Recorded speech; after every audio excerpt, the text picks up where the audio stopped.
We have had those grenade attacks. The grenade attacks have been taking place in this country.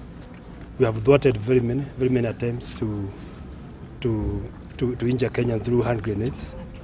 As you know, we recovered some of the chemicals that have been imported all the way from the eastern parts of this world and buried somewhere in Mombasa, at the Nyali area, by potential terrorists to create havoc in this country.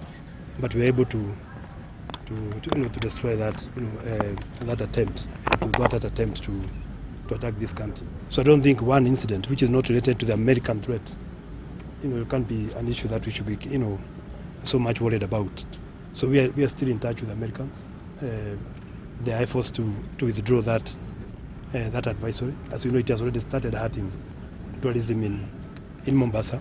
There are already cancellations of tourists. So it will mean young men will be out of jobs, hotels will not be functioning, and the GDP of this country will start getting affected. So if we are partners in the war against terrorism, we should work together. We should not be issuing an advisory against a country like this one. We're in Somalia fighting terrorism. We have terrorists in the refugee camps. We cannot kick out these refugees. So we have put in a lot of initiatives and efforts as a country, and we have invested heavily as a country against terrorism in this country. So we should be supported.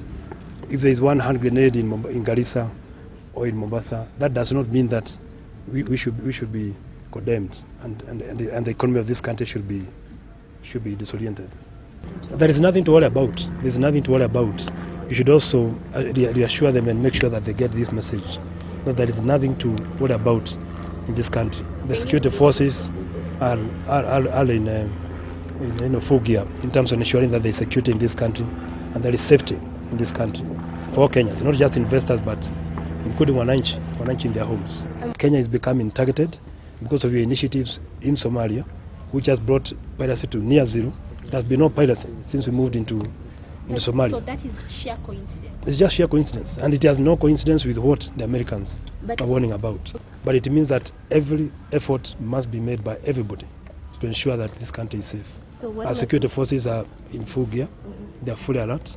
So Kenyans also need to be fully alert to expose some of these cells that are hidden within the populations themselves. So all of us have to work together. And this is what happens in other countries. You have to share intelligence